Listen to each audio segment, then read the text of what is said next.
হরে কৃষ্ণ কৃষ্ণ কৃষ্ণ হরে হরে, হরে রাম রাম রাম হরে। আজকে হরিনাম কৃষ্ণ নাম জগতের মাঝে দেওয়ার জন্য, জগৎকে বোঝানোর জন্য প্রভু আমার নিজে কৃষ্ণ নাম শ্রবণ করার জন্য কোথায় রে? সরব গোসাইয়ের কাছে। সরব গোসাইয়ের কাছে ভগবান চৈতন্য মহাপ্রভু এলেন কৃষ্ণ কথা শুনবার জন্য। সরব গোসাই কি বললেন, আমি তো কৃষ্ণ কথা কিছুই জানি না, যদি কৃষ্ণ কথা শুনতে হয় রায় রামানন্দের কাছে যাবে। আজকে কত ভাগ্য করেছিল রায়, ভগবান হয়ে ভক্তের কাছে নাম শোনার জন্য এলেন। রায় শত্রু করে জন্মগ্রহণ করেছিল বলে বৈদিক ব্রাহ্মণ যারা তাকে অবহেলা করত, অবজ্ঞা করত। আজকে ভগবান জগৎ সংসারকে বোঝানোর জন্যই রায়ের কাছে কৃষ্ণ কথা শোনার জন্য আসছে।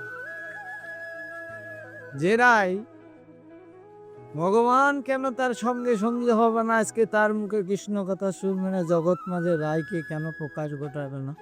রায় তো সাধারণ কেউ নয়। দাপর লীলায় রায় পাণ্ডুপুত্র অর্জুন, বোঝের অন্তর্যামীয় গোপী ও ললিতা।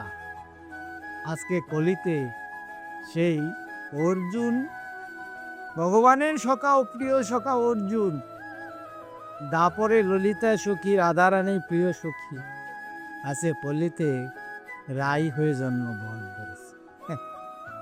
পূর্বজন্মের সম্পর্ক যাদের সঙ্গে, আমরা কি সেটা বুঝতে পারি? ব্রাহ্মণেরা অহংকারে বশীভূত হয়ে বুঝলেন রায় শূদ্রের ঘরে জন্মগ্রহণ করেছে, তার কাছে আমাদের কি শিক্ষণীয় আছে? রায় প্রত্যেক দিন সমস্ত সখীগণকে নিয়ে গঙ্গা স্নান করতে আসছে। বৈদিক ব্রাহ্মণ যারা, তারা দাঁড়িয়ে দাঁড়িয়ে লক্ষ্য করতো শূদ্র চান করছে বলে তারা স্নান করতে নামতো না। স্নান করে উঠে আসার পরে দেখেছে এমনও প্রতিহিংসা যে এই জগৎ মাঝে আছে, যার অর্থ প্রাচুর্য বেশি থাকে সাধারণ মানুষকে অবহেলা করে। হ্যাঁ, এটা ঠিক নয়। আজকে ভগবান বুঝিয়ে দিল, যাকে অবহেলা করে ভগবান তাকে ভালোবাসে। এখানে বলেছে যার কেউ নাই তার ঈশ্বর আছে। আজকে জগৎ মাঝে সেটা প্রমাণ করে দিলে। রায়কে সবাই অবহেলা করছে, আমার গৌর সুন্দর, সে গোদাবরীর তীরে ভক্তের জন্য দাঁড়িয়ে আছে। রায় গঙ্গা স্নান করে উঠে আসার পথেই পিছন ফিরে তাকিয়ে দেখলো অপরূপ সুন্দর একটা সুপুরুষ দাঁড়িয়ে আছে। রায় তো চেনা না, জলে থেকে উঠে এসে পদস্পর্শ করে প্রণাম জানাতে রায়কে আলিঙ্গন করে, আমার প্রভু আর রায় ধোলাই করে ঘুরি যাচ্ছে বালুকার চরে। বৈদিক ব্রাহ্মণ যারা, তারা দেখে অবাক হয়ে যাচ্ছে, এত অপরূপ সন্ন্যাসী যার জ্যোতি প্রকাশ ঘটছে, আজকে শূদ্রের সঙ্গে আলিঙ্গন করে ধোলাই গড়াগড়ি যাচ্ছে। এখানে এই যে ধোলাই গড়াগড়ি, রাধারানী বলেছিল ভগবান শ্রীকৃষ্ণকে, তুমি একাই বৃন্দাবন নবদ্বীপে চলে যাবে, আমি তোমার সঙ্গে যাব। বলছে তা হয় না, তা হয় না।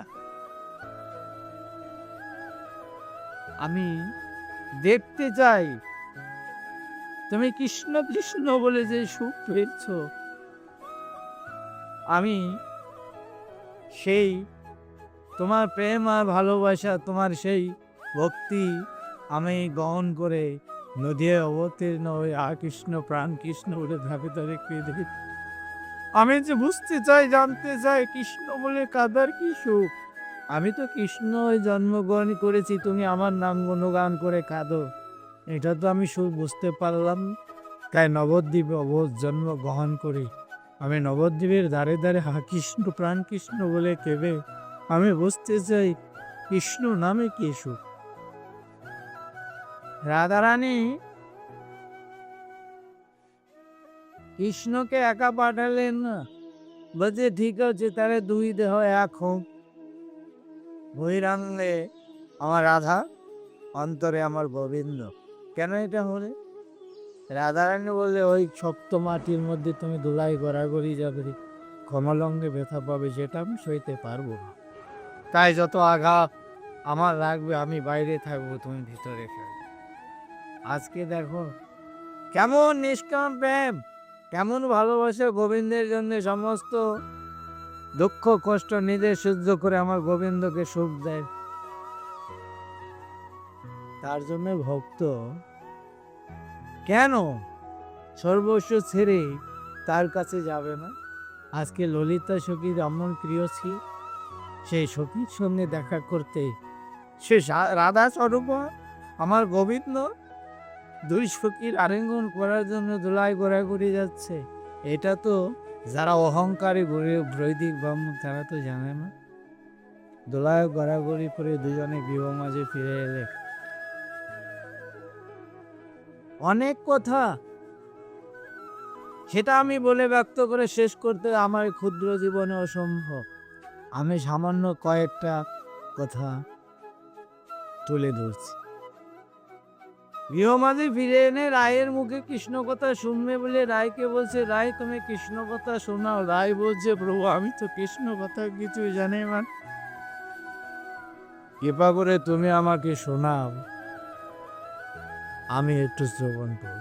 ভগবান দর্শনে সমস্ত কিছু বলে গিয়ে গোবিন্দের চরণে অর্পণ করে দিয়ে রায়েই মহাপ্রভুর মুখে কৃষ্ণ কথা শুনতে চাইছে। প্রভু বলছে, নাই তুমি শোনাও, আমি শ্রবণ করব। দুজনে 7 দিন যাবৎ ভাগবত কথা, কৃষ্ণ কথা, বহিরঙ্গ ভক্তা নিয়ে প্রভু নাম সংকীর্তন করলেন, অন্তরঙ্গ ভক্তা নিয়ে রসাস্বাদন করলেন। কোথায়? রায়ের কুটিরে। দুজনে কি কৃষ্ণ কথা আলোচনা করলে সেটা আমার অনাদিরাদি গোবিন্দ জানি, কিন্তু সেই কৃষ্ণ কথা, মধুর কথা শ্রবণে সমস্ত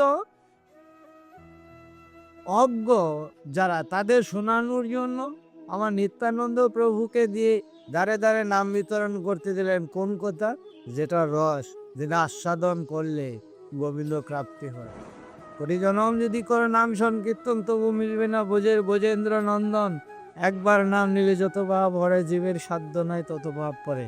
যে তাং প্রবর্তেন তাং তথৈব ভজ মম বর্তানো মনুষ্য জনম পার্থেয়। আজকে রাইসনে আমার প্রভু যে মধুর আলাপন করেছিল, সে কথাটা নিত্যানন্দ প্রভুকে দ্বারে দ্বারে বিতরণ করতে দিল। কেউ গ্রহণ করলো, কেউ করলো না। করেছিল কি? জগাই মাথায় যে নাম শ্রবণে একবার উচ্চারণে প্রাপ্তি ঘটলো, সেই রস আস্বাদন শুনতে গেলে শুদ্ধ বৈষ্ণবের কাছে গিয়ে কৃষ্ণ কথা শ্রবণ করতে পা। জয়াধে গৌর।